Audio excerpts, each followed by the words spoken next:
So I went for a run, and as I was coming back home, there was the pole where you have to hit the button to cross the street, and then there was another like telephone pole, and I had to decide if I was going to go around the poles or just keep running straight.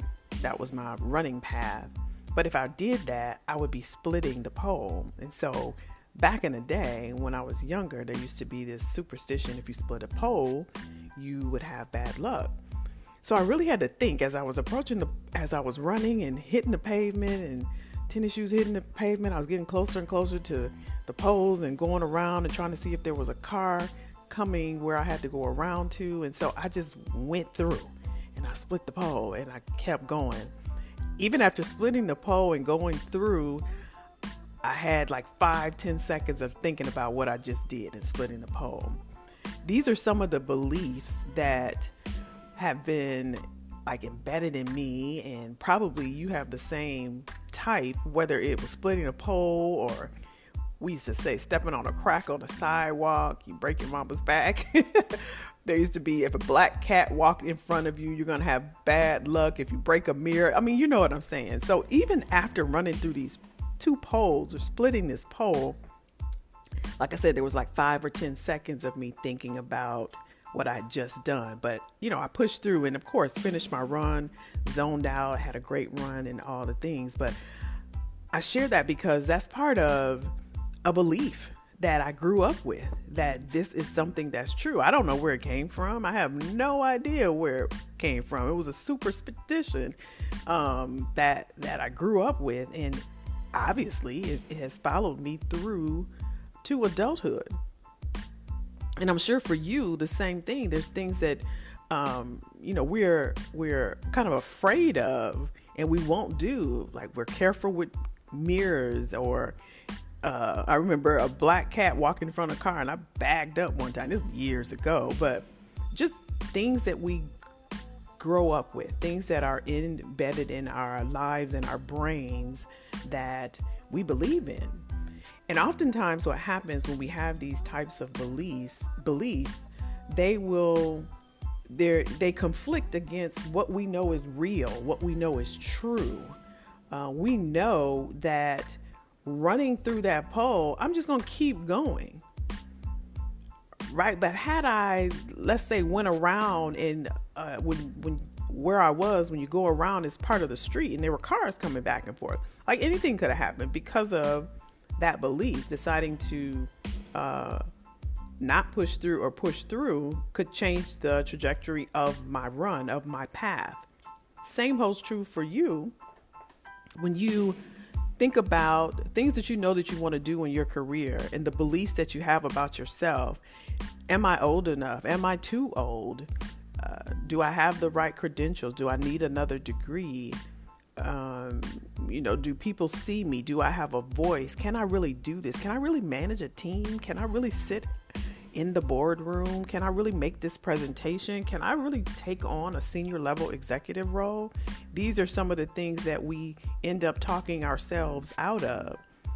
That's part of self-sabotaging, because oftentimes a lot of people that I talk to, when I ask them what's been holding them back from their achieving their career goals, it's always an external source.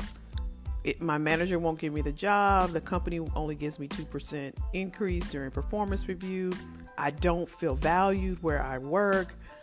They're not giving me any additional projects. I can't get the promotion. I've been ghosted by recruiters. No one's looking at my resume. I don't get any type of emails on LinkedIn. It's always an external. It's always something or someone else, when in actuality, it's internal, where we all need to start, including myself. That's why I had that lingering 5-10 second feeling after going through those polls, because I had to push through that. Although that's a basic example, it really speaks to the things that we believe in and how we have these conflictions internally.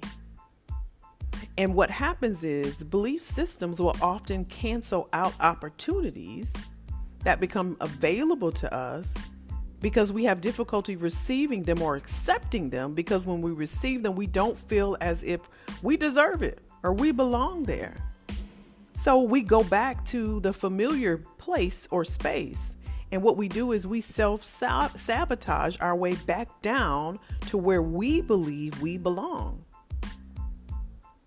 You feel good about going to the next level, about achieving that PhD or that master's, or achieving that highlight in your career, or really making a difference or a dent in your career, and bringing some value or having an impact where you are, or thinking or having thoughts of making more money or getting to that 6-figure. You feel good. You know you can do it. You got the skills. You got the talent. You have the ability. And then as you're processing it or thinking about taking the steps to actually move towards it, then this belief creeps in. Can I really do it? Maybe I'm too old. I don't have enough experience. I don't have a degree. All these people have more experience than I do. These folks have been working here longer than I have. They're in senior leadership. They'll never give me a chance. So that's conflicting. You know you can do it. But then on the other hand, you're telling yourself, can I do it? I did a workshop about a year ago, and this lady was sharing with me how I have all this to add. I went and got this degree, and I've been performing at a high level. I come in early, I stay late, I train my team, and I deserve more money. I deserve to be at this level. I deserve this title. And I said, well, have you had a conversation with your leadership team? Well, no, I haven't. I'm not sure if they'll even listen. Well, wait a minute. You know you're this person, right? You're the one with the skills. You come in early, you train your team, you got all the ability, you got the credentials. You that person, right? But now when I ask you, have you talked? No. Even your voice inflection changes.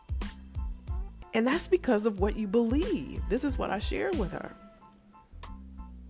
And oftentimes we talk ourselves out of opportunities.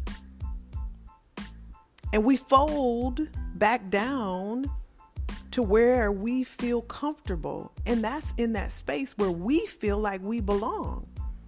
But in our minds, in our hearts, in our souls, in that feeling that you have right now that you want better, you deserve better, you want to travel, you want a home, you want a car, you want to take your kids here, you want to put up for college for your grandkids, you want to be able to live the lifestyle that you want, you want to have money and not look at prices. You know at this stage, at this phase in your life, at this stage in the game, that you want to have money put up for your financial future, but it's not coming fast enough. But in your soul, in your spirit, in your heart, in your mind, you feel overwhelmed. You're not sure what to do, but you know that you want better. But going after it is scary. Going after it takes courage. On the other side of taking that leap of faith, on the other side of faith is fear. No matter how you dress it up, whatever you want to call it, I'm too old. I don't have the right credentials. I need certifications. Everybody else is more experienced than me. They're younger than me. I don't have experience. I just graduated college. All of those things, when it comes down to, and you peel back the layers, that's fear. And what we have to do is push through. We have to split that pole. We have to go through. When prisoners come out of jail, and there's release programs for prisoners for job opportunities, oftentimes, and I've seen this happen from my hometown, people that went to jail and then they get out and they end up going right back. And it's because they're so comfortable with where they were. And the atmosphere is different when you're out. And people talk a certain way, they look a certain way, they dress a certain way. And you're accustomed to an environment or a culture in jail, right? Where they talk a certain way, they look a certain way, they dress a certain way. And it's kind of awkward and it's kind of different and it's uncomfortable and it's a little scary. The same for veterans, people that have been in the military, when they have to transition into civilian life. It's different. The conversation's different. The dialogue is different. The vernacular is different. The dress is different. The atmosphere, the environment, the space. It's different. I was talking to this young lady. She was a sergeant. I think she said in the Air Force. And I could be saying around a colonel or something. She said, I was the stuff. When people came in, they stood at attention when I walked in the room. But when I got out, she said, didn't nobody pay me attention. She said it was traumatizing. The same for you. If you've been working somewhere or if you're looking for a job, you're going to live on the level of your belief system. If you feel comfortable in poverty, you'll stay there. Think about the people that win all that money in lottery. Why do they lose it all? Of course, there's no, some may not have had financial literacy training. That's one thing. But the other thing is you stay within the environment that you're comfortable. I'm comfortable being here in this type of house or this type of home or this type of space. Even with all this money, I gotta be back here with these type of people because that's all I know. This is where I'm comfortable at. And although it may be self-destructive and toxic, you'll return to it because it's familiar.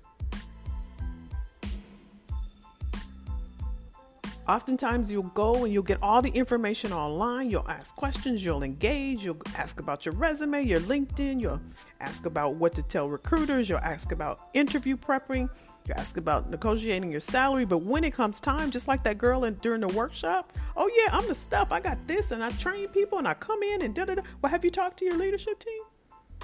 Well, no, I'm not sure if, well, wait, what happened to this person? That's the conflicting beliefs. So you have to ask yourself some questions. Do you really want better for yourself? I know that you do. I know that there's something inside of you that in your spirit where you know that you deserve better. I should be making more money. It's not coming fast enough. I got stuff to do. It's possible to believe and still have an unbelief. It's possible to get the interview, go through the process, go through the rounds and get the job and then think, can I really do this? We have to push through and push past these things that's making our life harder by having that faulty belief system. Push through. Push through fear. Muster up that courage because you got one shot at this. This one life that you're given. We're going to ride this life till the wheels fall off. We're going for everything that's ours. I need you to push through.